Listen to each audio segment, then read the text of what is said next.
L'Iran qui poursuit ses frappes sur les pays du Golfe. Tout à l'heure, plusieurs explosions ont été entendues dans la capitale du Qatar. J'ai nommé Doha. C'est là qu'on retrouve notre correspondante Oda Abdelhamid. Bonjour. Quelles sont les dernières informations dont vous disposez sur ces dernières frappes? Aujourd'hui, on a eu 3 fois des frappes iraniennes.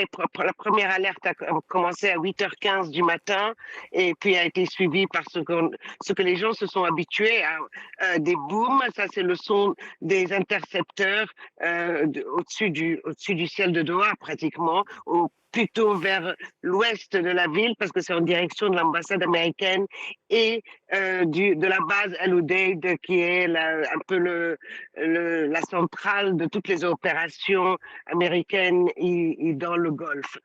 On a eu aussi une seconde alerte vers midi et demi, la troisième vers 3 heures de l'après-midi, toujours le même topo. D'abord, on reçoit ces alertes sur le téléphone et puis quelques minutes plus tard, on entend ces explosions. Tout a été intercepté selon le ministère de la Défense.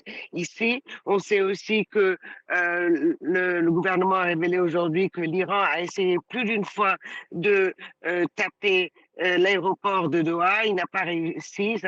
Jusqu'à maintenant, ça n'a pas réussi. Mais le gouvernement dit que ça pourrait très bien se passer si, par hasard, un drone ou un missile ou même du débris tombe sur cet aéroport. Pardon. L'Iran qui menace désormais de cibler les centres économiques et les banques dans toute la région. Oda, comment les gens au Qatar vivent ces événements? Je pense qu'il y a un certain degré d'anxiété. Tout le monde demande tous les jours qu'est-ce qui se passe, est-ce qu'il vaut mieux partir, est-ce qu'il vaut mieux rester. Les gens sont un peu confus. Le choc initial a passé. Je pense que les gens aussi sont un peu plus habitués à ce qui se passe tous les jours. Et puis, je pense qu'ils sont réconfortés aussi par le fait que le taux d'interception est très haut ici au Qatar. 95% de tout ce que l'Iran a lancé ici a été intercepté. Le reste est tombé dans la mer.